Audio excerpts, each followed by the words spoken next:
ಅರ್ಧ ಗಂಟೆಯ ನಂತರ ಹಾಸ್ಪಿಟಲ್ ಬಳಿ ಕಾರ್ ನಿಲ್ಲಿಸಿದ ತಕ್ಷಣ ಕಾರ್ ಇಳಿತಿದ್ದ ಸಾಮ್ರಾಟ್ಗೆ ಅಲ್ಲಿನ ಜೂನಿಯರ್ ಡಾಕ್ಟರ್ ಕೂಡ ಅಪ್ಪಿತಪ್ಪಿ ಅದೇ ಸಮಯದಲ್ಲಿ ಕಾರ್ ಪಾರ್ಕ್ ಮಾಡ್ತಿರೋದು ಕಾಣ್ತು. ತಕ್ಷಣ ಅವನ ಮನಸ್ಸಲ್ಲಿ ಒಂದು ಕುತಂತ್ರದ ಆಲೋಚನೆ ಬಂತು. ಅವನು ಆ ಆಲೋಚನೆ ನಗದ್ಲೇ ಸುರಕ್ಷಾ ಕಡೆ ತಿರುಗಿ, ಏನೇ ಇನ್ನು ಕಾರ್ ಇಳಿದೆ ಪುಕ್ಕಟ್ಟೆಯಾಗಿ ಬಂದಿದೆ ಅಂತ AC ಎಂಜಾಯ್ ಮಾಡ್ತಿದ್ಯಾ ಅಂದ. ಅದಕ್ಕೆ ಸುರಕ್ಷಾ ತಕ್ಷಣ ಸೀಟ್ ಬೆಲ್ಟ್ ತೆಗೆದು ಇಳಿಯುವಾಗ ಸಾಮ್ರಾಟ್ ಕೂಡ ಕಾರ್ ಇಳಿಯುತ್ತಾ ಅಚಾನಕ್ಕಾಗಿ ಹಾರ್ಟ್ ಟಚ್ ಆದ ಹಾಗೆ ಬಿಲ್ಡಪ್ ಕೊಡ್ತಾ ಬೇಕಂತಲೇ ಹಾಗೆ ಮಾಡ್ದ. ಅದು ಜೋರಾಗಿ ಶಬ್ದ ಮಾಡಿದ ತಕ್ಷಣ ಮುಂದೆ ಹೋಗ್ತಿದ್ದ ಜೂನಿಯರ್ ಡಾಕ್ಟರ್ ಗಮನ ಇವರಿಬ್ಬರ ಮೇಲೆ ಬಿತ್ತು. ಸಾಮ್ರಾಟ್ ಒಂದು ಕಣ್ಣು ಆಗ ಡಾಕ್ಟರ್ ಮೇಲೆ ಇಟ್ಕೊಂಡೆ ಕಾರ್ ಲಾಕ್ ಮಾಡಿ ಹಿಡ್ದ. ಮುಂದೆ ನಡೀತಿದ್ದ ಸುರಕ್ಷಾಳ ಹಿಂದೆ ಬರ್ತಾ ಸರಿಯಾಗಿ ಸುರಕ್ಷಾಳ ಹತ್ರ ಬಂದಾಗ ಅವಳ ಹತ್ರ ವೇಗವಾಗಿ ಹೋಗಿ ಹಿಂದಿನಿಂದ ಗಟ್ಟಿಯಾಗಿ ಅಪ್ಕೊಂಡು ಅವಳು ಆ ಡಾಕ್ಟರ್ನ ನೋಡದೆ ಹಾಗೆ ತನ್ನ ಕಡೆ ತಿರುಗಿಸ್ಕೊಂಡ. ಅಂದರೆ ಇಲ್ಲಿ ಎರಡು ವಿಷಯ. ಒಂದು, ಸುರಕ್ಷಾ ಎದುರು ಯಾರಿದ್ದಾರೆ ಎಂಬ ಆಲೋಚನೆ ಇರಲಿಲ್ಲ. ತಲೆ ತಗ್ಸಿ ನಡೀತಿದ್ಲು. ಎರಡು, ಸಾಮ್ರಾಟ್ ಬೇಕಂತಲೇ ಅವ್ರ ಮಾತುಗಳು ಆ ಡಾಕ್ಟರ್ ಕೇಳಿಸೋಷ್ಟು ಹತ್ರಕ್ಕೆ ಸುರಕ್ಷಾ ಹೋಗೋವರೆಗೂ ಕಾಯ್ತಿದ್ದ. ಆಗಲೇ ಕಾರ್ ಹಾರ್ನ್ ಸದ್ಯಕ್ಕೆ ಹಿಂದಕ್ಕೆ ತಿರುಗಿದ ಆ ಡಾಕ್ಟರ್ಗೆ ಸುರಕ್ಷಾ ಮತ್ತು ಸಾಮ್ರಾಟ್ ಕಾರ್ನಿಂದ ಇಳಿಯೋದನ್ನು ನೋಡಿ ಅನುಮಾನ ಬಂತು. ಅವಳು ಹತ್ತಿರ ಬಂದು ಮೇಲೆ ಕೇಳೋಣ ಅಂತ ಅಲ್ಲೇ ನಿಂತು ಸುರಕ್ಷಾಳಿಗಾಗಿ ಕಾಯ್ತಿದ್ದ. ಹಠಾತ್ತಾಗಿ ಸಾಮ್ರಾಟ್ ಹಾಗೆ ಬಂದು ತನ್ನನ್ನು ಹಿಡ್ಕೊಂಡಿದ್ದಕ್ಕೆ ಸುರಕ್ಷಾ ಶಾಕ್ನಿಂದ ಕಣ್ಣರಳಿಸಿ ನೋಡ್ತಿದ್ಲು. ತನ್ನ ಕಡೆಗೆ ಅವಳನ್ನ ತಿರುಗಿಸ್ಕೊಂಡ ಸಾಮ್ರಾಟ್ ಅವಳು ಏನು ಮಾತಾಡ್ದ ಹಾಗೆ ಅವಳನ್ನ ಅಪ್ಕೊಂಡ. ಅದನ್ನು ನೋಡ್ತಿದ್ದ ಡಾಕ್ಟರ್ ಇನ್ನೂ ಅಲ್ಲೇ ನಿಂತುಬಿಟ್ಟ. ಸಾಮ್ರಾಟ್ ಸುರಕ್ಷಾಳನ್ನು ಅಪ್ಕೊಂಡೆ ಮೆಲ್ಲಗೆ ತಿರುಗಿದ್ದ ಡಾಕ್ಟರ್ನ ನೋಡ್ದ. ಇನ್ನು ಆ ಡಾಕ್ಟರ್ ಅಲ್ಲಿ ಇರೋದು ಸರಿಯಲ್ಲ ಅಂದ್ಕೊಂಡು ಹಿಂದಕ್ಕೆ ತಿರುಗ್ತಿದ್ರೆ ಅಷ್ಟರಲ್ಲೇ ಸಾಮ್ರಾಟ್ ಸುರಕ್ಷಾಳನ್ನು ಬಿಟ್ಟು, ಬೇಬಿ ನಾನು ನಿನ್ನ ಬಿಟ್ಟು ಇರಲಾರೆ, ಪ್ಲೀಸ್ ಬೇಬಿ ನಾವು ಮತ್ತೆ ನಮ್ಮ ರೂಮ್ಗೆ ಹೋಗೋಣ, ನನಗೆ ನಿನ್ನ ಬಿಟ್ಟು ಒಂದು ಕ್ಷಣವೂ ಇರೋದಕ್ಕೆ ಇಷ್ಟ ಇಲ್ಲ ಅಂದ ಅತಿ ಆಪ್ತವಾಗಿ. ಅಷ್ಟೇ, ಅಲ್ಲಿವರೆಗೆ ಹೋಗ್ಬೇಕಂತ ಹಿಂದಕ್ಕೆ ತಿರುಗಿ ಹೆಜ್ಜೆ ಹಿಡೋದಕ್ಕೆ ಹೋದ ಡಾಕ್ಟರ್ಗೆ ಆ ಮಾತುಗಳು ಕೇಳಿದ ಮೇಲೆ ಒಂದು ಹೆಜ್ಜೆ ಕೂಡ ಮುಂದಕ್ಕೆ ಇಡೋದಕ್ಕಾಗಲಿಲ್ಲ. ಅಲ್ಲಿ ನಿಂತು ಹೋದ ಆ ಡಾಕ್ಟರ್ನ ನೋಡ್ದ ಸಾಮ್ರಾಟ್ ಕುಹಕದ ನಗು ನಗ್ತಾ, ಹೇಳಿ ಬೇಬಿ ಹೋಗೋಣವಾ, ನನಗೆ ಅಸಲಿಗೆ ಹಾಸ್ಪಿಟಲ್ನಲ್ಲಿ ಇರೋದಕ್ಕೆ ಇಷ್ಟ ಇಲ್ಲ, ಪ್ಲೀಸ್ ಬೇಬಿ ಅಂದ ಮುದ್ದಾಗಿ. ಸಾಮ್ರಾಟ್ ಅಚಾನಕ್ಕಾಗಿ ಅಪ್ಕೊಂಡಿದ್ದ ಶಾಕ್ನಲ್ಲಿದ್ದ ಸುರಕ್ಷಾಳಿಗೆ ಇನ್ನು ಅವನ ಮಾತುಗಳನ್ನ ಕೇಳಿ ಹುಚ್ಚಿಡಿತು. ಅವಳು ಮಾತಾಡೋ ಮೊದಲೇ ಮತ್ತೊಮ್ಮೆ ಅಪ್ಕೊಂಡ. ಅದು ನೋಡಿ ಆ ಡಾಕ್ಟರ್ ಸುರಕ್ಷಾಳನ್ನು ಅಸಹ್ಯವಾಗಿ ನೋಡ್ತಾ ಅಲ್ಲಿಂದ ಹೊರಟು ಹೋದ. ಆ ಡಾಕ್ಟರ್ ಸಿಲಾನ್ನಿಂದ ಪೂರ್ತಿಯಾಗಿ ಹೊರಗೆ ಹೋಗಿದ್ದಾನೆ ಅಂತ ತಿಳಿದ ಮೇಲೆ ಸುರಕ್ಷಾಳನ್ನು ಬಿಟ್ಟು ದೂರಕ್ಕೆ ತಳ್ಳಿ ಅವನು ಮುಂದಕ್ಕೆ ಹೋದ. ನಿಜಕ್ಕೂ ಏನು ನಡೀತು ಅಂತ ತಿಳಿಯದೆ ಸುರಕ್ಷಾ ಆವೇಶದಿಂದ ಅವನ ಮುಂದಕ್ಕೆ ಹೋದ್ಲು. ಆದರೆ ಅಷ್ಟರಲ್ಲೇ ಅವನು ಹಾಸ್ಪಿಟಲ್ ಎಂಟ್ರೆನ್ಸ್ ತಲುಪಿದ್ರಿಂದ ಸೈಲೆಂಟಾಗಿ ಅವಳು ಕೂಡ ಒಳಗೋದ್ಲು. ಸಾಮ್ರಾಟ್ ಮುಂದೆ ಹೋಗಲು ಸುರಕ್ಷಾ ಹಿಂದೆಯೇ ಬಂದು ರಿಸೆಪ್ಷನ್ನಲ್ಲಿ ಸೈನ್ ಮಾಡ್ತಿದ್ರೆ ಸ್ಟೆಲ್ಲಾ ಸುರಕ್ಷಾಳನ್ನು ನೋಡ್ತಾ, ಮೇಡಮ್ ನೀವು ಕಣ್ಣುಗಳು ಯಾಕೆ ಅಷ್ಟು ಕೆಂಪಾಗಿವೆ ಅಂತ ಕೇಳಿದ್ಲು. ಸುರಕ್ಷಾಳಿಗೆ ಏನು ಉತ್ತರ ನೀಡಬೇಕಂತ ತಿಳಿಲಿಲ್ಲ. ನಿಜಕ್ಕೂ ನಿನ್ನೆ ಸಾಮ್ರಾಟ್ ಎಲ್ಲರ ಮುಂದೆ ಹಾಗೆ ಎಳ್ಕೊಂಡು ಹೋಗಿದ್ದಕ್ಕೆ ಅವಳಿಗೆ ತಲೆ ತಗ್ಸಿದಂತಾಯಿತು. ಈಗ ಸ್ಟೆಲ್ಲಾ ಕೇಳಿದ ಪ್ರಶ್ನೆ ಇನ್ನೂ ಅಪರಾಧಿ ಭಾವನೆ ಕಾಡ್ತು. ಅದೇನಿಲ್ಲ ಸ್ಟೆಲ್ಲಾ ಅಂತ ಹೇಳಿ ಸೈನ್ ಮಾಡಿ ಗಬಗಬನೇ ಒಳಗಡೆ ಹೋದ್ಲು ಸುರಕ್ಷಾ. ಸ್ಟಾಫ್ ರೂಮ್ಗೆ ಹೋಗುವಷ್ಟರಲ್ಲಿ ಆಗಲೇ ಬಿಂದು ಇದ್ದಿದ್ದರಿಂದ ಸುರಕ್ಷಾಳ ಪರಿಸ್ಥಿತಿ ಇನ್ನೂ ಇಕ್ಕಟ್ಟಿಗೆ ಸಿಲುಕ್ತು. ಸುರಕ್ಷಾ ಒಳಗೆ ಹೋಗ್ತಿದ್ದಂತೆ, ಹೇ ಸುರಕ್ಷಾ, ಏನು ನೀನು ರಾತ್ರಿ ಹಾಸ್ಟೆಲ್ಗೆ ಬರಲೇ ಇಲ್ಲ, ಎಲ್ಲಿಗೆ ಹೋಗಿದ್ದೆ? ಅಷ್ಟೇ ಅಲ್ಲ, ನನಗಿಂತ ಮುಂಚೆ ಹಾಸ್ಟೆಲ್ನಿಂದ ಹೊರಟೋದೆ ಅಂತೆ, ನೀನು ಫೋನ್ ಎಲ್ಲಿ? ನಿನ್ನೆಯಿಂದ ಕಾಲ್ ಮಾಡ್ತಿದ್ರೆ ಸ್ವಿಚ್ ಆಫ್ ಬರ್ತಿದೆ ಅಂತ ಸಾಲು ಪ್ರಶ್ನೆಗಳನ್ನ ಕೇಳಿದ್ಲು ಬಿಂದು. ಬಿಂದುವಿನ ಪ್ರಶ್ನೆಗಳಿಗೆ ಸುರಕ್ಷಾ ಬಾಯಿ ಬಿಡೋ ಮೊದಲೇ ಮತ್ತೆ ಸುನಾಮಿಯಂತೆ ಅಲ್ಲಿಗೆ ಬಂದ ಸಾಮ್ರಾಟ್ ಬರ್ತಿದ್ದಂತೆ ಸುರಕ್ಷಾಳನ್ನು ಹಿಂದಿನಿಂದ ಅಪ್ಕೊಂಡು ಅವಳ ಕತ್ತಿನ ಮೇಲೆ ತುಟಿಗಳಿಂದ ಉಜ್ಜುತ್ತಾ, ಡಾರ್ಲಿಂಗ್ ಏನು ನನ್ನ ಹಿಂದೆ ಬಾ ಅಂದರೆ ಇಲ್ಲಿ ನಿಂತುಬಿಟ್ಟಿದೆಯಾ ಅಂದ. ನಿಜಕ್ಕೂ ನಮಗೆ ರಾತ್ರಿಯೆಲ್ಲ ನಿದ್ರೆನೇ ಇಲ್ಲ. ಇವತ್ತು ನಾನು ಕ್ಯಾಬಿನಿಗೆ ಬಂದರೆ ಸ್ವಲ್ಪ ಆದರೂ ಆರಾಮವಾಗಿರ್ಬೋದು ಅಂದ್ಕೋ, ಅಲ್ಲಾದರೂ ರೆಸ್ಟ್ ತಗೊಳ್ಳೋಣ ಅಂದೆ ಅಲ್ವಾ ಅಂದ ಸಾಮ್ರಾಟ್. ಬಿಂದುವಿನ ಮುಂದೆ ಸಾಮ್ರಾಟ್ ಹಾಗೆ ಅಪ್ಕೊಂಡಿದ್ರಿಂದ ಸುರಕ್ಷಾ ಶಾಕ್ನಲ್ಲಿ ಮೌನವಾಗಿ ನಿಂತುಬಿಟ್ಲು. ಏನು ಡಾರ್ಲಿಂಗ್, ನಾನು ಇಷ್ಟೊಂದು ಮಾತಾಡ್ತಿದ್ರೆ ನೀನೇನು ಮಾತಾಡ್ತಿಲ್ಲ, ಯಾಕೆ ಎನ್ನುತ್ತಾ ತಲೆ ಎತ್ತಿ ಸುರಕ್ಷಾಳನ್ನು ನೋಡಲು ಮುಂದಕ್ಕೆ ಬರ್ತಿದ್ರೆ ಅಲ್ಲಿ ಬಿಂದು ಇರೋದನ್ನು ನೋಡಿ ಅವಳನ್ನ ಆಗಲೇ ನೋಡಿದವನಂತೆ ನಟಿಸ್ತಾ, ಓ ಶಿಟ್, ನೀನು ಇದಕ್ಕೇನೋ ಇಷ್ಟು ಸೈಲೆಂಟ್ ಆಗಿದೆಯಾ, ನಾನು ಗಮನಿಸ್ತಿಲ್ಲ ಅಂತ ಬಿಂದುವಿಗೆ ಕೇಳಿಸುವಷ್ಟು ಗುಟ್ಟಾಗಿ ಸುರಕ್ಷಾಳಿಗೆ ಹೇಳ್ತಾ ಮತ್ತೆ ಸುರಕ್ಷಾಳ ಕಿವಿ ಹತ್ರ ಬಂದು, ಡಾರ್ಲಿಂಗ್ ಬೇಗ ಅವಳನ್ನ ಬಿಟ್ಟು ಬಂದುಬಿಡು, ನಿನಗಾಗಿ ನಮ್ಮ ಕ್ಯಾಬಿನಲ್ಲಿ ಕಾಯ್ತಿರ್ತೀನಿ ಅಂತ ಬಿಂದುವಿಗೆ ಕೇಳಿಸುವಂತೆ ಹೇಳಿ ಒಮ್ಮೆ ಬಿಂದು ಕಡೆ ನೋಡಿ ಸಾಮ್ರಾಟ್ ಅಲ್ಲಿಂದ ಹೋದ. ನಿಜಕ್ಕೂ ಅಲ್ಲಿ ಏನು ನಡೀತಿದೆ ಎಂಬುದು ಬಿಂದುವಿಗೆ ತಿಳಿಯಲಿಲ್ಲ. ಸುರಕ್ಷಾಳ ಪರಿಸ್ಥಿತಿಯಂತೂ ಇನ್ನೂ ದಾರುಣವಾಗಿತ್ತು. ಇಬ್ಬರ ನಡುವೆ 2 ನಿಮಿಷ ನಿಶಬ್ದ. 3ನೇ ನಿಮಿಷ ಬಿಂದುವೆ ಬಾಯ್ಬಿಟ್ಟು, ಸುರಕ್ಷಾ ಏನಿದೆಲ್ಲ, ನಿಮ್ಮಿಬ್ಬರ ಮಧ್ಯೆ ಏನು ನಡೀತಿದೆ? ಸಾಮ್ರಾಟ್ ಸರ್ ನಿನ್ನ ಜೊತೆ ಯಾಕೆ ಹೀಗೆ ಮಾತಾಡ್ತಿದ್ದಾರೆ? ಹೇಳು ಸುರಕ್ಷಾ, ನಿಜಕ್ಕೂ ನಿನ್ನೆ ರಾತ್ರಿಯೆಲ್ಲ ಎಲ್ಲೂ ಹೋಗಿದ್ದೆ? ಸುರಕ್ಷಾ ಸಮಾಧಾನವಾಗಿ, ಅದು ಬಿಂದು ಪ್ಲೀಸ್, ಈಗ ನಾನೇನು ಕೇಳಬೇಡ, ಸಮಯ ಬಂದಾಗ ನಾನೇ ಹೇಳ್ತೀನಿ ಅಂದ್ಲು. ಸರಿ, ಹಾಗಿದ್ರೆ ರಾತ್ರಿಯೆಲ್ಲ ನೀನು ಎಲ್ಲಿದ್ದೆ ಅಂತ ಬಿಂದು ಮತ್ತೆ ಕೇಳಿದ್ಲು. ನೀನು ಮೌನಕ್ಕೆ ಉತ್ತರ ಇಲ್ಲ ಸುರಕ್ಷಾ. ಈ ಮೌನ ನನಗೆ ಸಾಮ್ರಾಟ್ ಸರ್ ಹೇಳ್ತಿರೋದು ನಿಜವೇ ಇರಬಹುದು ಅನಿಸುವಂತೆ ಮಾಡ್ತಿದೆ ಅಂದ್ಲು ಬಿಂದು. ಪ್ಲೀಸ್ ಬಿಂದು, ನನ್ನನ್ನು ನಂಬು. ಅವನು ಹೇಳಿದ್ದೆಲ್ಲ ಸುಳ್ಳು ಅಂದ್ಲು ಸುರಕ್ಷಾ. ಹಾಗಿದ್ರೆ ನಿಜ ಏನಂತ ನೀನೇ ಹೇಳು. ನನ್ನನ್ನು ಈಗೇನು ಕೇಳಬೇಡ, ಕೇಳಿದ್ರು ನಾನೇನು ಹೇಳೋದಕ್ಕೆ ಸಾಧ್ಯ ಇಲ್ಲ ಅಂದ್ಲು ಸುರಕ್ಷಾ. ಹಾಗಿದ್ಮೇಲೆ ಅವ್ನು ಹೇಳ್ತಿರೋದೇ ನಿಜ ಅಂತ ಇಂದು ಬಿಂದು ನಿರ್ಧರಿಸಿದ್ಲು. ಅಲ್ಲ, ಅದೆಲ್ಲ ನಿಜ ಅಲ್ಲ. ಹಾಗಾದರೆ ಯಾವ್ದು ನಿಜ? ಸರಿ, ಅದು ಸುಳ್ಳು ಅಂತ ಒಪ್ಕೊಳ್ತೀನಿ. ಒಂದು ಮಾತು ಹೇಳು ಸುರಕ್ಷಾ, ನೀನು ರಾತ್ರಿ ಎಲ್ಲಿದ್ದೆ? ಸಾಮ್ರಾಟ್ ಅವ್ರ ಜೊತೆ ಇದ್ದ. ಆದರೆ ನೀನು ಅಂದ್ಕೊಂಡು ಹಾಗಲ್ಲ ಬಿಂದು ಅಂತ ಸುರಕ್ಷಾ ವಿವರಿಸೋದಕ್ಕೆ ಹೋದ್ಲು. ಸಾಮ್ರಾಟ್ ಮತ್ತು ನೀನು ಇಬ್ಬರು ಬೇರೆ ಬೇರೆ ರೂಮ್ಗಳಲ್ಲಿದ್ರಾ? ಅದಕ್ಕೆ ಸುರಕ್ಷಾ ತಲೆ ಅಡ್ಡವಾಗಿ ಆಡಿಸಿ ಇಲ್ಲ ಅಂದ್ಲು. ಅಂದರೆ ಅಂತ ಅನುಮಾನದಿಂದ ನೋಡ್ತಾ, ಒಂದೇ ರೂಮ್ನಲ್ಲಿದ್ರಾ ಅಂತ ಕೇಳಿದ್ಲು ಬಿಂದು. ಸುರಕ್ಷಾ ಹೌದು ಎನ್ನುವಂತೆ ತಲೆ ಆಡಿಸಿದ್ಲು. ಸಾಕು ಸುರಕ್ಷಾ, ಇವತ್ತಿಗೆ ಈ ಮ್ಯಾಟರ್ ಇಲ್ಲೇ ಮುಗಿಲಿ ಇನ್ನು ಅಂತ ಹೇಳಿ ಹೋಗ್ತಿದ್ದೆ ಬಿಂದು ಬಾಗಿಲ ಹತ್ರ ನಿಂತು ಹಿಂದಕ್ಕೆ ತಿರುಗಿ, ಓಕೆ ಸುರಕ್ಷಾ, ಇವತ್ತು ರಾತ್ರಿ ಯಾರು ಹಾಸ್ಟೆಲಿಗೆ ಬರ್ತೀಯಾ ಅಥವಾ ಇಲ್ಲ ಅಲ್ಲೇನಾ ಅಂತ ಕೇಳಿದ್ಲು. ಸುರಕ್ಷಾ ಅಳ್ತಾ ತಲೆ ಅಡ್ಡವಾಗಿ ಆಡಿಸಿ, ಬರೋದಿಲ್ಲ ಬಿಂದು, ಇವತ್ತು ಮಾತ್ರ ಅಲ್ಲ, ಇನ್ನೂ ಕೆಲವು ದಿನಗಳವರೆಗೆ ಹಾಸ್ಟೆಲ್ಗೆ ಬರೋದಿಲ್ಲ ಅಂದ್ಲು. ಬಿಂದು ಅವಳನ್ನ ಅಸಹ್ಯವಾಗಿ ನೋಡ್ತಾ ಹೊರಟೋದ್ಲು. ಸುರಕ್ಷಾ ಬಿಂದುವನ್ನು ತಡೆದು, ಪ್ಲೀಸ್ ನೀನು ನನ್ನ ಬ್ಯಾಗ್ ಇಲ್ಲಿಗೆ ತಂದು ಕೊಡ್ತೀಯಾ ಅಂದ್ಲು ಮೆಲ್ಲಗೆ. ಸುರಕ್ಷಾಳ ಉತ್ತರಕ್ಕೆ ಬಿಂದು ಅವಳನ್ನ ಮತ್ತೊಮ್ಮೆ ಅಸಹ್ಯವಾಗಿ ನೋಡಿ ಅಲ್ಲಿಂದ ಹೊರಟೋದ್ಲು. ಬಿಂದುವಿನ ಆ ಅಸಹ್ಯದ ನೋಟವನ್ನು ಸುರಕ್ಷಾ ತಡ್ಕೊಳ್ಳಲಾಗದೆ ಅಲ್ಲೇ ಕೆಳಕೂತು ಅಳತೊಡಗಿದ್ಲು. ಇದೆಲ್ಲವನ್ನು ತನ್ನ ಕ್ಯಾಬಿನ್ CCTVಯಲ್ಲಿ ನೋಡ್ತಾ ರಾಕ್ಷಸನಂತೆ ನಗ್ತಿದ್ದ ಸಾಮ್ರಾಟ್ ಮುಷ್ಟಿ ಬಿಗಿದು, ಎಸ್, ಇದೇ ನನಗೆ ಬೇಕಾಗಿದ್ದು. ಹೀಗೆ ನೀನು ಯಾವಾಗಲೂ ಅಳುತ್ತಲೇ ಇರಬೇಕು. ಎಲ್ಲರೂ ನಿನ್ನ ನೋಡೋ ಅಸಹ್ಯದ ನೋಟಗಳನ್ನ ತಡ್ಕೊಳ್ಳಲಾಗದೆ ನಿನ್ನಷ್ಟಕ್ಕೆ ನೀನೇ ನಿನ್ನ ಪ್ರಾಣವನ್ನು ಬಿಟ್ಟು ಬಿಡಬೇಕು. ಆಗ ನನಗೆ ಮನಃಶಾಂತಿ ಸಿಗುತ್ತೆ ಅಂದ್ಕೊಂಡ. ರಿಸೆಪ್ಷನ್ಗೆ ಕಾಲ್ ಮಾಡಿ, ಸ್ಟಾಫ್ ರೂಮ್ನಲ್ಲಿ ಜೂನಿಯರ್ ಡಾಕ್ಟರ್ ಸುರಕ್ಷಾ ಇರ್ತಾಳೆ, ತಕ್ಷಣ ಅವಳನ್ನ ತನ್ನ ಕ್ಯಾಬಿನ್ಗೆ ಬರೋದಕ್ಕೆ ಹೇಳಿ ಅಂತ ಹೇಳಿ ಕಾಲ್ ಕಟ್ ಮಾಡ್ದ. ಸ್ಟೆಲ್ಲಾ ಕಾಲ್ ಕಟ್ ಆದಮೇಲೆ, ಈ ಸರಿಯಾಗಿ ಯಾವಾಗಲೂ ಮೇಡಮ್ ಜೊತೆ ಇರ್ತಾರೆ, ನೆನ್ನೆ ಕೂಡ ಮೇಡಮ್ನ ತನ್ನ ಹಕ್ಕಿನಂತೆ ಎಳ್ಕೊಂಡು ಹೋಗಿದ್ರು ಅಂತ ಅಂದ್ಕೊಂಡ್ಳು. ನನಗೆ ಯಾಕವೆಲ್ಲ, ನಿಜಕ್ಕೂ ಹಣ, ಸೌಂದರ್ಯ, ಅಧಿಕಾರ ಇರುವ ಸರ್ ಅವರು, ಸುಂದರವಾದ ವಿದ್ಯಾವಂತ ಮೇಡಮ್ ಸುರಕ್ಷಾ ಅವರು, ಶ್ರೀಮಂತರಿಗೆ ಇವೆಲ್ಲ ಕಾಮನ್. ಹಾಗೆ ಈ ದಿನಗಳಲ್ಲಿ ಪೋಷಕರಿಂದ ದೂರ ಇದು ಓದ್ತಿರೋ ಕೆಲಸ ಮಾಡ್ತಿರೋರಿಗೆ ಇವೆಲ್ಲ ಕಾಮನ್. ನಾವು ತಲೆ ಕೆಡಿಸ್ಕೊಳ್ತಿದ್ರೆ ನಮಗೂ ನಮ್ಮ ಕೆಲಸಕ್ಕೂ ಯಾವುದೇ ತೊಂದರೆ ಇರಲ್ಲ ಅಂದ್ಕೊಂಡು ಸ್ಟಾಫ್ ರೂಮ್ಗೆ ಹೋದ್ಲು.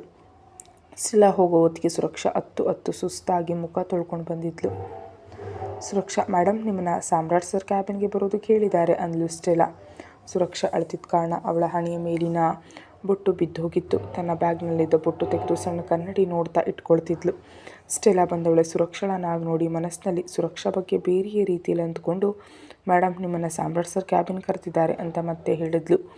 ಸ್ಟೆಲ್ಲಾಳ ಕರೆ ಕೇಳಿ ತಲೆ ಎತ್ತಿ ನೋಡಿದ ಸುರಕ್ಷಾ ಸಾಮ್ರಾಟ್ ಹೆಸರು ಕೇಳಿದ ತಕ್ಷಣ ಅಲ್ಲಿವರೆಗೆ ಅತ್ತಿದ್ದು ಅನುಭವಿಸಿದ ನೋವು, ಬಿಂದುವಿನ ನೋಟ ನೆನಪಾಗ್ತಿದ್ದಂತೆ ಆವೇಶದಿಂದ ಹೊರಬಂದ್ಲು. ಸಾಮ್ರಾಟ್ ಕ್ಯಾಬಿನ್ಗೆ ಹೋಗೋದಕ್ಕೆ ಲಿಫ್ಟ್ ಕಡೆ ಹೋಗ್ತಿದ್ರೆ ಅವಳ ಬ್ಯಾಚ್ಮೇಟ್ಸ್ ಕೆಲವರು ಬೇರೆ ಕಡೆ ಹೋಗ್ತಾ ಸುರಕ್ಷಾಳನ್ನು ನೋಡಿ, ಹೇ ಸುರಕ್ಷಾ, ಎಲ್ಲಿಗೆ ಹೋಗ್ತಿದ್ಯಾ? ನಮಗೆ ಕ್ಲಾಸ್ ಇದೆ, ಬಾ ಹೋಗೋಣ ಅಂದರು. ಸುರಕ್ಷಾ ಅವ್ರನ್ನ ನೋಡಿ ತಾನು ಹೋಗ್ಬೇಕಂತ್ಕೊಂಡಿದ್ದ ದಾರಿ ಬದಲಿಸಿ ಅವ್ರ ಜೊತೆ ಕ್ಲಾಸಿಗೆ ಹೋದ್ಲು. ಸುರಕ್ಷಾ ತನ್ನ ದಾರಿ ಬದಲಿಸಿ ಹೋಗೋದನ್ನು ನೋಡ್ತಿದ್ದ ಸಾಮ್ರಾಟ್ ಕೋಪದಿಂದ ಮುಷ್ಟಿ ಬಿಗಿದು ತನ್ನ ಚೇರ್ನಿಂದ ಎದ್ದು ಹೊರಗೆ ಬರ್ತಿದ್ದೆ ಅಷ್ಟರಲ್ಲೇ ಟೇಬಲ್ ಮೇಲಿದ್ದವನ ಫೋನ್ ರಿಂಗ್ ಆಯಿತು. ಆ ರಿಂಗ್ ಟೋನ್ ಕೇಳಿ ಅದು ಯಾರಂತ ಅವನಿಗೆ ಅರ್ಥ ಆಯಿತು. ಹೋಗ್ತಿದ್ದವನು ಸ್ವಲ್ಪ ನಿಂತು ಒಳಗೆ ಬಂದು ಫೋನ್ ಎತ್ತಿ 5 ನಿಮಿಷಗಳಲ್ಲಿ ವಿಡಿಯೋ ಕಾಲ್ ಮಾಡ್ತೀನಿ ಅಂತ ಮೆಸೇಜ್ ಕಳಿಸಿ ಪರ್ಸ್ನಲ್ ರೂಮ್ಗೆ ಹೋದ. 5 ನಿಮಿಷಗಳ ನಂತರ ಮುಖ ತೊಳ್ಕೊಂಡು ನಿನ್ನೆ ಕೈಗೆ ತಗಲಿದ ಗಾಯದ ಬ್ಯಾಂಡೇಜ್ ಹೊರಗೆ ಕಾಣಿಸ್ದಂತೆ ಕವರ್ ಮಾಡ್ಕೊಳ್ತಾ ಅಷ್ಟರವರೆಗೆ ಗಂಭೀರವಾಗಿದ್ದ ತನ್ನ ಮುಖವನ್ನು ಶಾಂತವಾಗಿ ಬದಲಿಸ್ಕೊಳ್ತಾ ಒಮ್ಮೆ ದೀರ್ಘವಾಗಿ ಉಸಿರಾಡಿ ಬೆಡ್ ಮೇಲೆ ಕೂತು ವಿಡಿಯೋ ಕಾಲ್ ಮಾಡ್ದ. ಅತ್ತ ಕಡೆಯಿಂದ ಸ್ಕ್ರೀನ್ ಮೇಲೆ ಕಾಣಿಸ್ತಿರೋನ್ನ ನೋಡ್ತಾ ಅವರು ತನಗೆ ತುಂಬ ಬೇಕಾದವರು ಅಂತ ತಿಳಿದಿದ್ರು. ಮುಖದ ಮೇಲೆ ಬಲವಂತವಾಗಿ ನಗು ತಂದುಕೊಂಡು ಸ್ವಲ್ಪ ಹೊತ್ತು ಮಾತನಾಡ್ದ. ಅವ್ರು ಯಾವಾಗ ಬರ್ತೀಯಾ ಅಂತ ಕೇಳಿದ್ದಕ್ಕೆ, ಇಲ್ಲಿನ ಸಮಸ್ಯೆಗಳನ್ನು ಸರಿಪಡಿಸ್ಕೊಂಡು ಬರ್ತೀನಿ, ಸ್ವಲ್ಪ ಸಮಯ ಬೇಕಾಗಬಹುದು, ನಾನು ಬರೋಷ್ಟರಲ್ಲಿ ನೀನು ಮೊದಲಿನಂತೆ ಎದ್ದು ಓಡಾಡ್ತಿರ್ಬೇಕಂದ. ಅದಕ್ಕೆ ಅವರು ವಿರಕ್ತಿಯಿಂದ ನಗ್ತಾ ಮೌನವನ್ನೇ ಉತ್ತರನ್ನಾಗಿಸಿದ್ರು. ಅವರಂಥ ಪರಿಸ್ಥಿತಿ ಕಾರಣವಾದ ಸುರಕ್ಷಾಳನ್ನು ನೆನಪಿಸ್ಕೊಳ್ತಿದ್ದಂತೆ ಸಾಮ್ರಾಟ್ನ ಆವೇಶ ಮತ್ತೆ ಹೆಚ್ಚಾಯಿತು. ಕೈ ಮೇಲಿನ ನರಗಳು ಹುಬ್ಬುದವು, ಕಣ್ಣುಗಳು ಕೆಂಪಾದವು, ಎದೆಯಲ್ಲಿದ್ದ ನೋವು ಕಣ್ಣೀರಿನ ರೂಪದಲ್ಲಿ ಹೊರಬರ್ತಿದ್ರೆ ಅತಿ ಕಷ್ಟದಿಂದ ಅವುಗಳನ್ನ ಹತ್ತಿಕ್ಕಿ ಕಾಲ್ ಕಟ್ ಮಾಡ್ದ. ಫೋನ್ ಕಟ್ ಮಾಡಿದ್ರು ಅವನ ಆಲೋಚನೆ ಭೂತಕಾಲದಿಂದ ಹೊರಬರಲಿಲ್ಲ. ಆ ಹಳೆಯ ಕಹಿ ನೆನಪುಗಳು ಅವನ ಕಾಡ್ತಿದ್ವು. ಆ ಸಮಯವನ್ನು ಹಿಂದಕ್ಕೆ ತರೋ ಶಕ್ತಿ ಇಲ್ಲದೆ ಸುಸ್ತಾಗಿ ಬೆಡ್ ಮೇಲೆ ಮಲಗ್ದ. ಈ ಬಾರಿ ಕಣ್ಣೀರು ತಡೆಯಿಲ್ಲದೆ ಹೊರಬಂದವು. 1 ಗಂಟೆ ನಂತರ ಸುರಕ್ಷಾಳ ಕ್ಲಾಸ್ ಮುಗೀತು. ಅವಳ ಫ್ರೆಂಡ್ಸ್ ಎಲ್ಲರೂ ಕ್ಯಾಂಟೀನ್ಗೆ ಹೋಗ್ತಾ ಸುರಕ್ಷಾಳನ್ನು ಕೂಡ ಕರೆದ್ರು. ಮನಸ್ಸು ಎಷ್ಟೇ ನೋವಿನಲ್ಲಿದ್ದರೂ ಆ ನೋವು ಶರೀರಕ್ಕೆ ತಿಳಿಯೋದಿಲ್ಲವೇ. ನಿನ್ನೆಯಿಂದ ಸರಿಯಾದ ನಿದ್ರೆ ಇಲ್ಲ, ಸರಿಯಾದ ಆಹಾರ ಇಲ್ಲ. ಫ್ರೆಂಡ್ಸ್ ಕರೆದಾಗಲೇ ಅವಳ ಹಸಿವು ಅವಳಿಗೆ ಅರಿವಾಯಿತು. ಅದಕ್ಕೆ ಮನಸ್ಸು ಬೇಡ ಅಂತಿದ್ರು ಶರೀರಕ್ಕೆ ಶಕ್ತಿ ಬೇಕಂತ ಅವ್ರ ಜೊತೆ ಕ್ಯಾಂಟೀನ್ಗೆ ಹೋದ್ಲು. ಎಲ್ಲರೂ ಸಮೋಸ, ಫ್ರೈಡ್ ರೈಸ್, ಸ್ಯಾಂಡ್ವಿಚ್ ತಿಂತ ಒಂದು ತರಹೇವಾರಿ ತಿಂಡಿ ತರ್ತಿದ್ರೆ ಸುರಕ್ಷಾ ಮಾತ್ರ ಹಸಿವು ನೀಗಿಸಿಕೊಳ್ಳಲು ಕೇವಲ ಮೊಸರನ್ನ ತಂದುಕೊಂಡು ಒಂಟಿಯಾಗಿ ಒಂದು ಮೂಲೆಯ ಟೇಬಲ್ನಲ್ಲಿ ಕೂತು ತಿಂತಿದ್ಲು. ಅಲ್ಲೇ ಇದ್ದವಳ ಫ್ರೆಂಡ್ಸ್ ಕೆಲವರು ಸುರಕ್ಷಾ ಕೊನೆಯಲ್ಲಿ ಕೂತಿರೋದನ್ನು ನೋಡಿ ತಮ್ಮ ಬಳಿ ಬರುವಂತೆ ಕರೆದ್ರು. ಆದರೆ ಮನಸ್ಸು ಸರಿಯಿಲ್ಲದೆ ಸುರಕ್ಷಾ ನಿಧಾನವಾಗಿ ತಾನು ಬರಲಾಗದು ಅಂತ ಹೇಳಿ ಅಲ್ಲೇ ಕೂತು ಯೋಚಿಸ್ತಿದ್ಲು.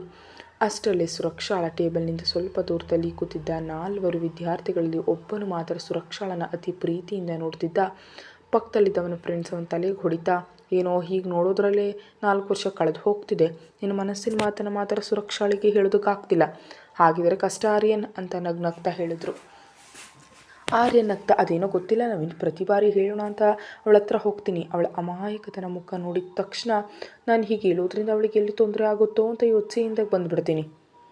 ಅವಳ ಜೀವನದಲ್ಲಿ ಯಾವುದೇ ಕಷ್ಟ ಬರದಂತೆ ಕಣ್ಣಿನ ರೆಪ್ಪೆಯಂತೆ ಕಾಪಾಡಿಕೊಳ್ಬೇಕು ಅಂತ ಅಂದ್ಕೊಂಡಿದ್ದೀನಿ. ಅಂಥವಳಿಗೆ ನನ್ನಿಂದಲೇ ತೊಂದರೆ ಆದರೆ ನಾನು ತಡ್ಕೊಳ್ಳಲಾರೆ. ಅದಕ್ಕೆ ಅವಳು ಮೆಡಿಸಿನ್ ಓದು ಮುಗಿಸೋವರೆಗೆ ಅವಳ ಮನಸ್ಸಿಗೆ ಯಾವುದೇ ತೊಂದರೆ ಕೊಡಬಾರ್ದು ಅಂತ ಇಷ್ಟು ದಿನ ತಾಳ್ಮೆಯಿಂದಿದ್ದೀನಿ. ಹೇಗೂ ಈ ವರ್ಷ ಅವಳು ಓದು ಕೂಡ ಮುಗಿಯುತ್ತೆ, ಇನ್ನು ನನ್ನ ಮನಸ್ಸಿನ ಮಾತನ್ನು ಧೈರ್ಯವಾಗಿ ಅವಳಿಗೆ ಹೇಳ್ಬಿಡ್ತೀನಿ ಅಂದ ಆರ್ಯನ್. ಇಷ್ಟು ದಿನ ನಿನ್ನ ಮನಸ್ಸಿನಲ್ಲಿ ಇಷ್ಟೊಂದು ಪ್ರೀತಿ ಇಟ್ಕೊಂಡು ಹೇಳದೆ ತಡ ಮಾಡಿದೀಯಾ, ಈಗ ನೀನು ಹೇಳಿದ ಮೇಲೆ ಅವಳ ಮನಸ್ಸಿನಲ್ಲಿ ಯಾರಾದರೂ ಇದ್ರೆ ಏನು ಮಾಡ್ತೀಯಾ, ನೀನು ಅದನ್ನು ತಡ್ಕೊಳ್ತೀಯಾ ಅಂತ ನವೀನ್ ಕೇಳ್ದ. ಆರ್ಯನ್ ಆಲೋಚನೆಯಲ್ಲಿರುವಾಗಲೇ ಹಿಂದಿನಿಂದ ಬಂದವನು ಬೆಳಿಗ್ಗೆ ಸಿಲಾನಲ್ಲಿ ಸುರಕ್ಷಾ ಮತ್ತು ಸಾಮ್ರಾಟವನ್ನು ಒಟ್ಟಿಗೆ ನೋಡಿದ ಜೂನಿಯರ್ ಡಾಕ್ಟರ್ ನಿವಾಸ್. ಯಾರಾದರೂ ಇದ್ದಾರೆ ಅಂತ ಅಷ್ಟು ಮೆಲ್ಲ ಕೇಳ್ತೀಯ ಯಾಕೆ ನವೀನ್, ಆಗಲೇ ಮೇಡಮ್ ಅವರು ಚೇರ್ಮನ್ ಸರ್ ಜೊತೆ ಕಮಿಟ್ ಆಗಿಬಿಟ್ಟಿದ್ದಾರೆ ಅಂದ್ಕೋ ಅಂದ ನಿವಾಸ್ ಮಾತಿಗೆ ಆರ್ಯನ್ ಮತ್ತು ಉಳಿದ 3 ತಲೆ ತಿರುಗಿಸಿ ನೋಡಿದ್ರು. ಏನು ನೀನು ಹೇಳ್ತಿರೋದು, ನಾವು ಮಾತಾಡ್ತಿರೋದು ಸುರಕ್ಷಾ ಬಗ್ಗೆ ಅಂದ ನವೀನ್ ಆರ್ಯನ್ ಕಡೆಗೆ ಸನ್ನೆ ಮಾಡ್ತಾ. ಯಾಕಂದರೆ ಸುರಕ್ಷಾ ಬಗ್ಗೆ ಯಾರು ತಪ್ಪು ಮಾತಾಡಿದ್ರೂ ಆರ್ಯನ್ ಒಪ್ಪೋದಿಲ್ಲ. ಒಂದು ವೇಳೆ ಯಾರಾದರೂ ಬಾಯಿಗೆ ಬಂದ ಹಾಗೆ ಮಾತಾಡಿದ್ರೆ ಆರ್ಯನ್ ಕೊಡುವ ಟ್ರೀಟ್ಮೆಂಟ್ ಕೂಡ ಹಾಗೇ ಇರುತ್ತೆ. ಹಾಗೆ ಒಂದ್ಸಲ ಸುರಕ್ಷಾ ಬಗ್ಗೆ ತಪ್ಪು ಮಾತಾಡಿ ಆರ್ಯನ್ ಕೈಯಿಂದ ಪೆಟ್ಟು ತಿಂದವರಲ್ಲಿ ಈ ನಿವಾಸ್ ಮೊದಲನೆಯವನು. ಆದರೆ ನಿವಾಸ್ ನವೀನ್ ಸನ್ನೆಯನ್ನು ಲೆಕ್ಕಿಸದೆ ಬೇಕಂತಲೇ ಆರ್ಯನ್ ನೋಡ್ತಾ, ನಿಜವೋ, ನಾನೀಗ ಹೇಳ್ತಿರೋದು ಕೂಡ ನಮ್ಮ ಕ್ಲಾಸ್ನ ಸುರಕ್ಷಾ ಬಗ್ಗೆಯೇ ಎಂದ. ಸ್ವಲ್ಪ ದೂರದಲ್ಲಿದ್ದ ಸುರಕ್ಷಾಳನ್ನು ನೋಡಿ ಕುಹಕದ ನಗು ನಕ್ಕ. ನಿವಾಸ್ ಮಾತುಗಳು ಸುರಕ್ಷಾಳನ್ನು ನೋಡ್ತಿದ್ದ ರೀತಿಯಿಂದ ಆರ್ಯನ್ ಕೋಪ ಹೆಚ್ಚಾಯಿತು. ಅವನ ಮುಷ್ಟಿ ಬಿಗೀತು. ನವೀನ್ ಆರ್ಯನ್ ಕೈ ಮೇಲೆ ಕೈ ಇಟ್ಟು ಅವನನ್ನು ಶಾಂತಗೊಳಿಸ್ತಾ, ನಿವಾಸ್ ನೀನು ಯಾರ ಬಗ್ಗೆ ಏನು ಮಾತಾಡ್ತಿದ್ಯಾ ಅಂತ ಗೊತ್ತಿದಾ, ಬಾಯಿಗೆ ಬಂದಾಗ ಮಾತಾಡ್ತಿದ್ಯಾ, ಸುರಕ್ಷಾ ಬಗ್ಗೆ ತಿಳಿದು ಹೀಗೆ ಮಾತಾಡ್ತಿದ್ಯಾ ಅಂತ ಕೇಳ್ದ. ಸುರಕ್ಷಾ ಬಗ್ಗೆ ತಿಳಿದು ಹೇಳ್ತಿರೋದಲ್ಲ, ಕಣ್ಣಾರೆ ಕಂಡು ಹೇಳ್ತಿದ್ದೀನಿ. ನಮ್ಮ ಕ್ಲಾಸ್ಮೇಟ್ ಜೂನಿಯರ್ ಡಾಕ್ಟರ್ ಸುರಕ್ಷಾ ಅವರು ರಾತ್ರಿಯೆಲ್ಲ ಎಲ್ಲಿ ಯಾರ ಜೊತೆ ಇದ್ದರು ಅಂತ ಗೊತ್ತಾ ನಿಮಗೆ ಅಂದ ನಿವಾಸ್. ನವೀನ್, ಎಲ್ಲಿದ್ದಾಳೆ, ಪ್ರತಿದಿನದಂತೆ ಹಾಸ್ಟೆಲ್ನಲ್ಲಿದ್ದಾಳೆ ಅಂದ. ನಿವಾಸ್ ಜೋರಾಗಿ ನಗ್ತಾ, ಅಲ್ಲೆಲ್ಲಿ ತಪ್ಪು ಮಾಡ್ತಿರೋದು, ನೀವೇನೋ ಅವಳ ಅಮಾಯಕತನ ಮುಖ ನೋಡಿ ಸೀತಾದೇವಿ ಅಂದ್ಕೊಳ್ತಿದ್ದೀರಾ, ಆದರೆ ಅವಳು ರಾತ್ರಿಯೆಲ್ಲ ಹಾಸ್ಟೆಲ್ಗೆ ಹೋಗದೆ ನಮ್ಮ ಹೊಸ ಚೇರ್ಮನ್ ಸಾಮ್ರಾಟ್ ಅವ್ರ ಜೊತೆ ನೈಟ್ ಔಟ್ ಮಾಡಿದ್ದಾಳೆ.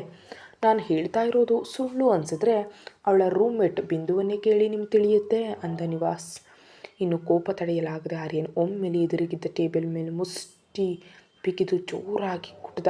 ಅಲ್ಲಿದ್ದ ತಿಂಡಿಗಳೆಲ್ಲ ಚೆಲ್ಲಾಪಿಲ್ಲಿಯಾದವು.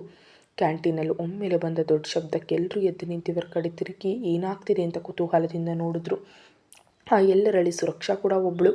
ಆರ್ಯನ್ ನಿವಾಸ್ನ ಕಾಲರು ಹಿಡಿದು ಗಾಳಿಯಲ್ಲಿದ್ದ ಕೆಂಪಾದ ಕಣ್ಣಿನಿಂದ ನೋಡ್ತಾ, ಯಾರ ಬಗ್ಗೆ ಏನು ಮಾತಾಡ್ತಿದ್ಯೋ ಅಂತ ಅವನ ಕುತ್ತಿಗೆ ಹತ್ರ ಕೈ ಹಾಕಿ ನಾಲ್ಗೆ ಸೀಳು ಬಿಡ್ತೀನಿ ಅಂದ ಗಂಭೀರವಾಗಿ.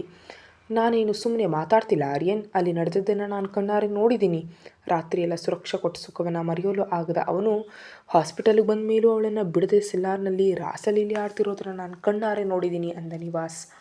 ಅಲ್ಲಿವರೆಗೆ ಅಲ್ಲಿ ಏನು ನಡೀತಿದೆ ಅಂತ ತಿಳಿಯದ ಸುರಕ್ಷಾಳಿಗೆ ಯಾವಾಗ ನಿವಾಸ್ ಬಾಯಿಂದ ರಾಸಲೀಲೆ ಏನೋ ಮಾತುಗಳು ಬಂದವೋ ಅದು ತನ್ನ ಬಗ್ಗೆ ಅಂತ ತಿಳಿದು ಸುರಕ್ಷಾಳಿ ಭಯದಿಂದ ಬೆವೆದು ಇಡೀ ಮೈ ನಡುಗೋದಕ್ಕೆ ಶುರುವಾಯಿತು.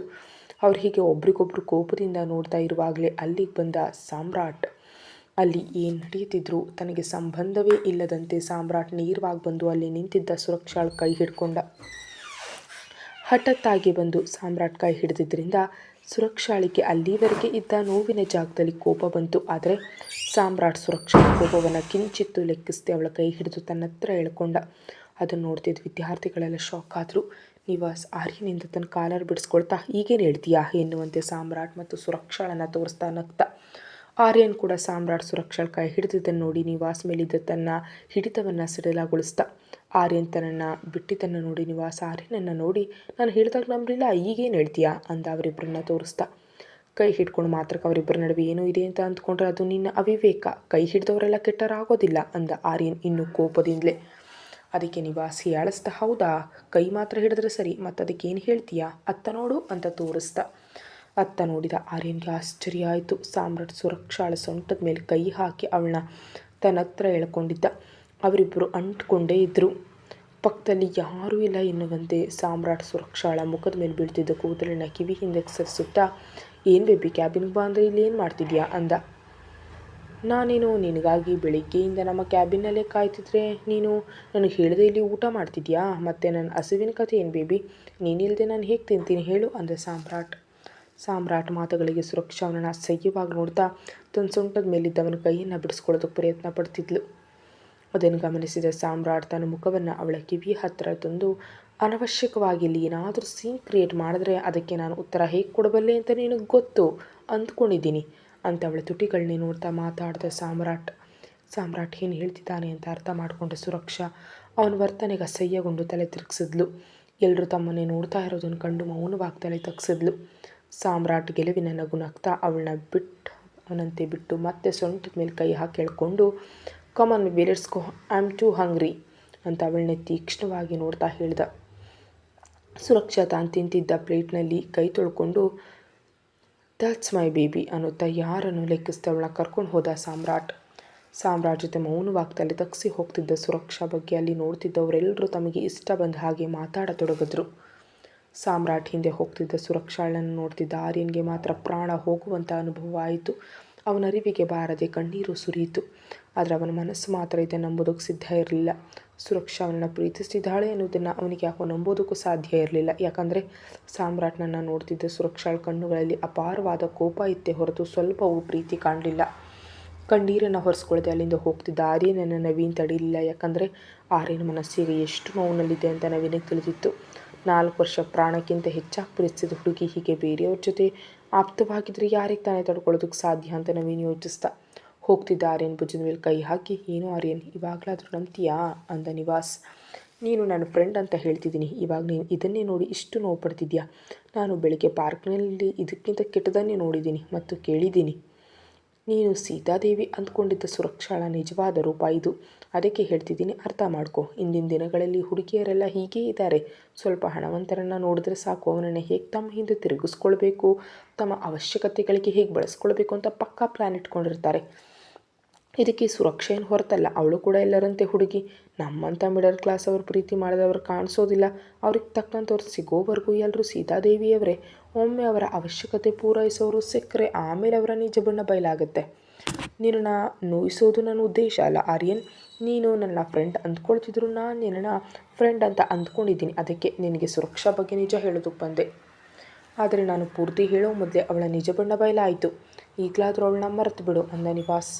ತಕ್ಷಣ ಆರ್ಯನ್ ಹಿಂದಕ್ಕೆ ತಿರುಗಿ, ಇಲ್ಲ, ನಾನು ಸುರಕ್ಷಾ ಅಂತ ಹುಡುಗಿಯಲ್ಲ. ಇಷ್ಟು ವರ್ಷಗಳಿಂದ ನೋಡ್ತಿದ್ದೀನಿ. ನನ್ನ ಸುರಕ್ಷಾ ಯಾರು ಅಂತ ನನಗೆ ಗೊತ್ತಿಲ್ವಾ? ಎಲ್ಲೋ ಏನೋ ನಡೆದಿದೆ. ನೀವು ಗಮನಿಸಿದಿರೋ ಇಲ್ವೋ ಗೊತ್ತಿಲ್ಲ.